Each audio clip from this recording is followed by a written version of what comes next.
بسم اللہ الرحمن الرحیم۔ شروع کرتا ہوں رب ذوالجلال کے نام سے جو دلوں کے رازوں کو خوب جانتا ہے۔ تمام دیکھنے اور سننے والے دوستوں اور بھائیوں کو السلام علیکم ورحمۃ اللہ وبرکاتہ۔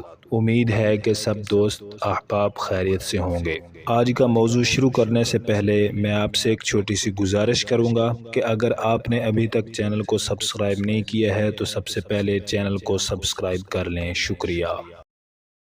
آج کا ہمارا موضوع ایک حدیث پاک ہے کہ رسول اللہ صلی اللہ علیہ وسلم نے فرمایا کہ اگر کسی شخص کا اپنے رشتہ دار سے ایسا معاملہ ہو کہ لڑائی کی نوبت آ جائے، مقدمہ کی نوبت آ جائے، اور یہ شخص حق پر بھی ہو اور اس کا ہی حقیقی مال ہو، جو بھی معاملہ ہے اس میں وہ حق پر بھی ہو، لیکن اس کے باوجود اس حق کو یہ سمجھتے ہوئے چھوڑ دے کہ رشتہ داروں میں میری وجہ سے یا میرے اس مقدمے کی وجہ سے یا میرے اس حق کی وجہ سے رشتہ داروں میں لڑائیاں ہوں گی، فساد ہوں گے، ان لڑائیوں اور فساد سے بچنے کے لیے اپنا حق چھوڑ دے، تو اس شخص کے لیے نبی کریم صلی اللہ علیہ وآلہ وسلم نے فرمایا،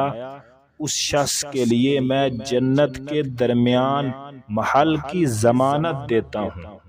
تو میرے دوستو، ایک چھوٹا سا حق دنیا میں چھوڑنے پر نبی کریم صلی اللہ علیہ وسلم نے جنت کے درمیان محل ہونے کی بشارت دی ہے۔